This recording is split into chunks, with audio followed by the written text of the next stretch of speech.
hoje a nossa aula de geopolítica sobre o Oriente Médio. 2017 está sendo um marco na história do Oriente Médio. Grandes mudanças acontecendo. Nessa charge, por exemplo, o Latuf mostra a relação direta da Arábia Saudita com Israel e o presidente dos Estados Unidos, buscando uma nova conduta em relação ao Irã e ao Catar. O Irã, por conta da sua força bélica nuclear, e o Catar pela sua parceria, possível parceria, com alguns grupos terroristas. Bem, a primeira viagem do presidente Trump para o Oriente Médio foi na Arábia Saudita e Israel. E isso está configurando uma nova geopolítica, está trazendo uma velha rixa para o espaço político, que é a relação Arábia Saudita e Irã. A viagem teve o seguinte roteiro: o presidente Trump foi para a Arábia Saudita, esteve em Israel e só depois foi para a Itália, aonde ele foi visitar o Papa. E nessa viagem ele fez uma nova configuração dessa geopolítica, porque fez uma grande venda de armas para a Arábia Saudita. Essa grande venda de armas provavelmente terá relação com um confronto direto com o Irã. O objetivo da Arábia Saudita, ela alega que é para garantir seu território como segurança, para garantir contra possíveis ataques terroristas, mas na verdade a Arábia Saudita está ganhando peso, poder político no Oriente Médio e os Estados Unidos estão apoiando.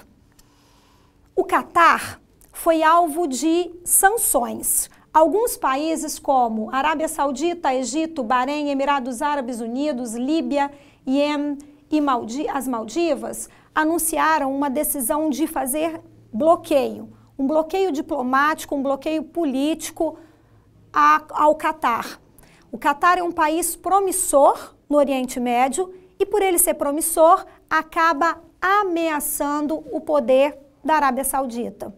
Bem, o Catar está sendo acusado de financiar grupos terroristas, principalmente a Irmandade Muçulmana e o Hamas. Não sabemos se isso é verdade, a possibilidade é muito grande, não há provas que ele tenha financiado esses grupos, mas por conta da alegação estão fazendo sanções ao Catar. E isso pode trazer uma questão muito séria para o país, como por exemplo, ele vai ter dificuldade de importar seus alimentos, já que o Catar não produz boa parte do que consome.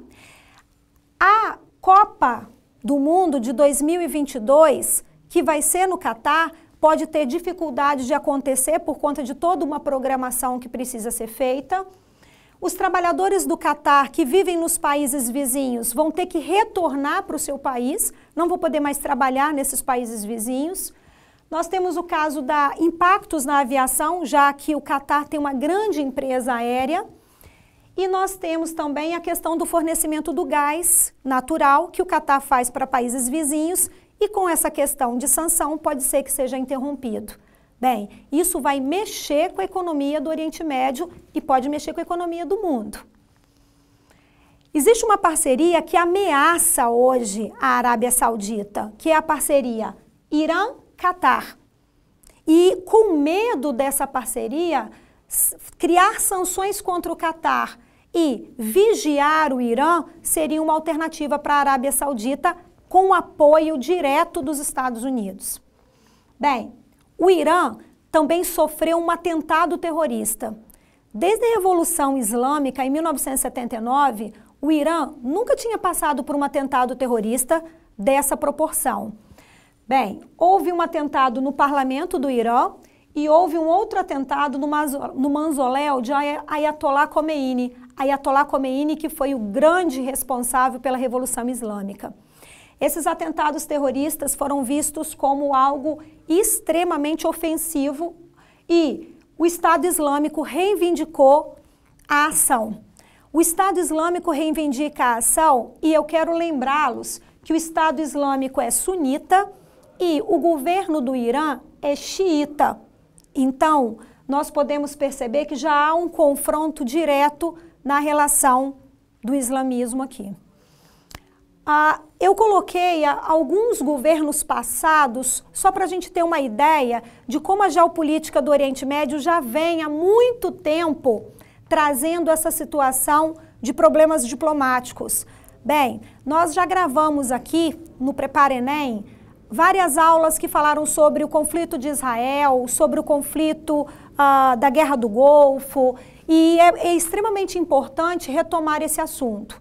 No governo George Bush, por exemplo, em 2002, o presidente George Bush estabeleceu que o Irã fazia parte do eixo do mal por ter acesso a tecnologias nucleares e a produzir armas nucleares. Bem, o presidente Barack Obama conseguiu, em seu governo, amenizar essa situação. Ele conseguiu restringir a ação de qualquer possibilidade de confronto com diminuições de sanções do governo estadunidense em relação ao Irã. Mas acho e acredito que isso tudo está sendo perdido agora no ano de 2017. Bem, o presidente Trump fez um acordo nessa cúpula árabe islâmica e nesse acordo ele deixa bem claro o seu apoio à Arábia Saudita e declara que o Irã precisa realmente ser vigiado, que o Irã precisa diminuir o seu potencial bélico nuclear. Esse confronto no Oriente Médio tende a aumentar. E aí eu coloco uma charge para a gente finalizar. Será que realmente essa charge aqui está voltando? A esperança nunca morre? Bem, as dificuldades de manutenção do poder no Oriente Médio estão intimamente ligadas à questão do petróleo. Boa parte das reservas, mais de 50% das reservas de petróleo no mundo, encontram-se nessa sub-região asiática. É difícil imaginar que a gente não tenha que ter um olhar sobre essa região, porque na maioria das vezes é a população árabe que está sofrendo com isso. Até a próxima!